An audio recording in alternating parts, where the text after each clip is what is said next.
¿Qué tal? Mi nombre es José Gerardo Santa Cruz Tunche. El día de hoy les hablaré sobre el origen y las características del idioma español.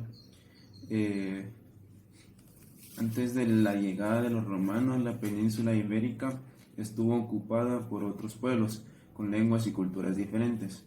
El periodo es conocido como la época prerromana. Uno de los pueblos más importantes fueron íberos, celtas, vascos, venecios, griegos y cartagineses. Los romanos llegaron a España en el siglo II a.C. Llevaron su civilización más avanzada, sus costumbres y su lengua, el latín, pero el latín vulgar que usaban los romanos y la gente normal. La mayoría de las palabras del castellano proceden del latín, un 70%.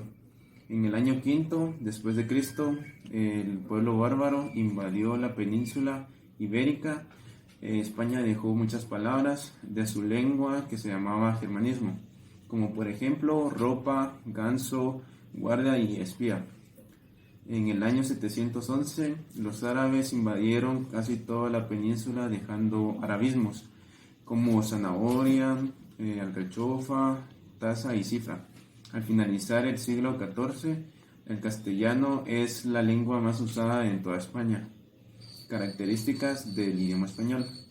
Es una de las lenguas romance más hablada del mundo. Utiliza vocales abiertas y aunque no es el mayor número de hablantes, es quizás la lengua más extendida geográficamente. Gracias.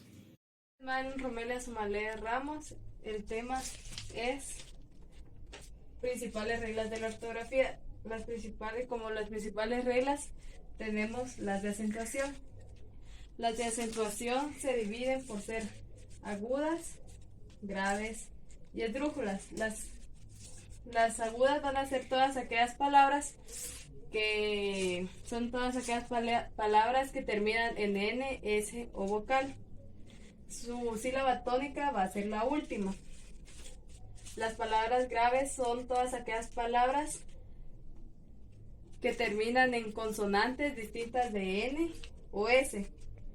Su sílaba tónica va a ser la penúltima.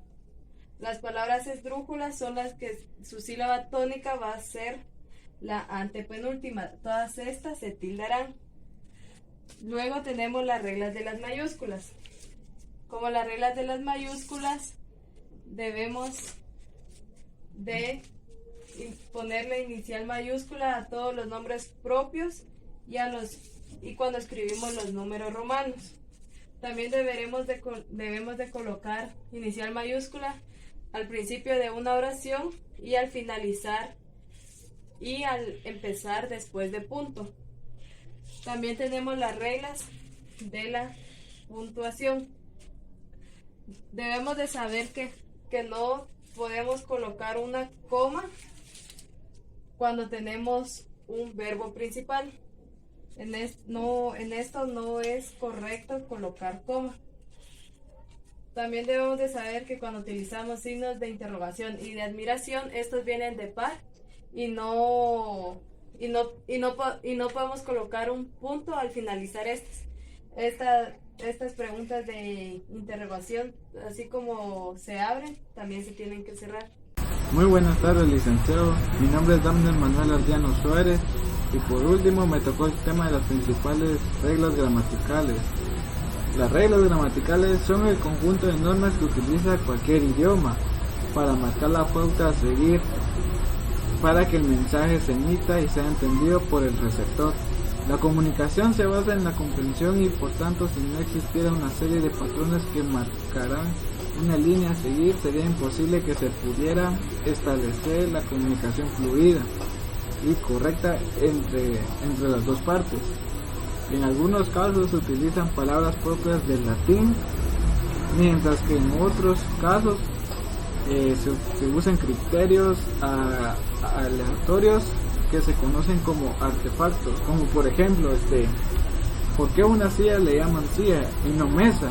Básicamente porque se ha seguido un criterio arbitrario a través de un acuerdo entre las diferentes partes que crearon la lengua. También las reglas gramaticales abarcan desde el nivel más elemental, consisten en combinar sonidos, hasta el nivel más complejo de la conversación ampliada. No siempre los hablantes están conscientes de estas reglas, pero reconocen fácilmente en una oración cuando no cumplen con ellas. Muchas gracias a todos por su atención.